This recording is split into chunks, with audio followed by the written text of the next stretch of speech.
appointed Major General Rod Skaggs, candidate for United States Senate, with a plan to rebuild American pride and military might by bringing back universal military service in a bold and innovative form. My friends, make no mistake about it. We need a draft.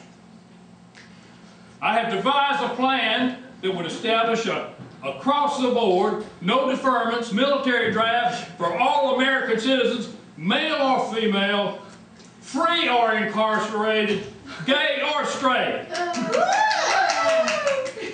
Age would be no limitation.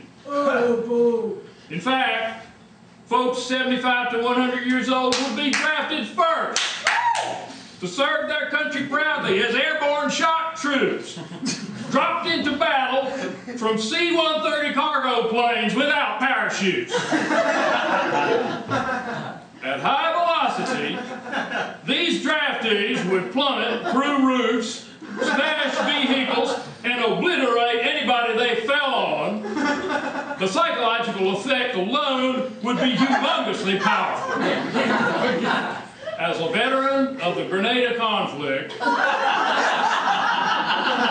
I can tell you, if the skies over Texas suddenly started raining elderly Iraqis, I, for one, would immediately drive to the nearest 7-Eleven and surrender.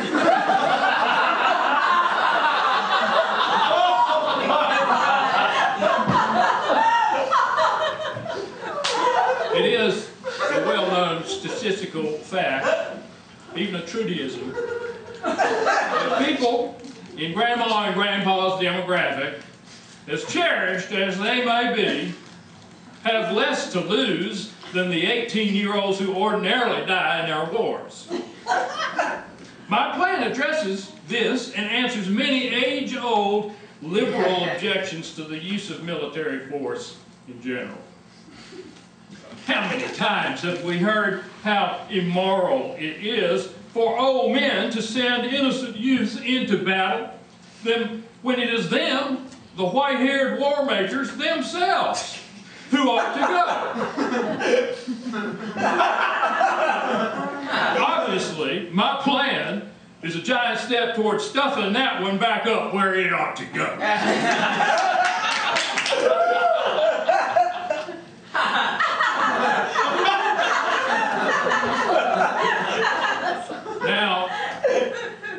Now for the fiscal benefits, which would be immediate and dramatic. Think of it. Medicare, Medicaid, Social Security recipients would disappear from the rolls overnight. Oh my God! There'd be huge cuts in defense spending, since no military training or weapons would be necessary for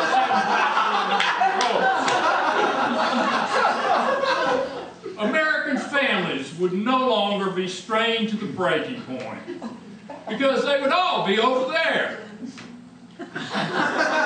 On the home front, festering suburban neighborhoods would empty out into spacious, low-density garden spots.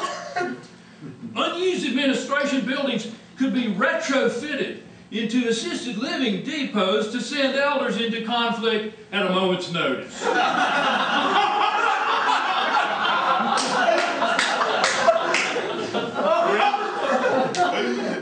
Friends, pride of purpose would once again lend a glow to our shared military enterprise.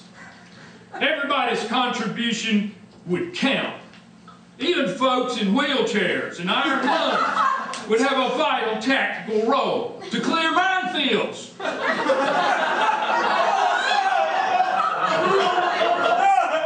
And with absolutely no deferments for any reason, only about 3 people would be left in the Congress. That is not a bad thing. Now, any forward-looking plan will be controversial, and I have been called everything from hopelessly naive to insane.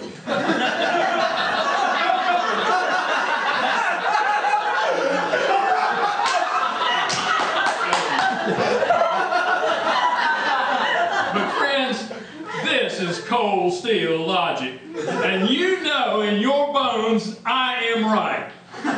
You know what I stand for, and like me, you know that there is only one way to oppose the enemies of freedom on the ground, in the sea, in the air, and anywhere else. And that's with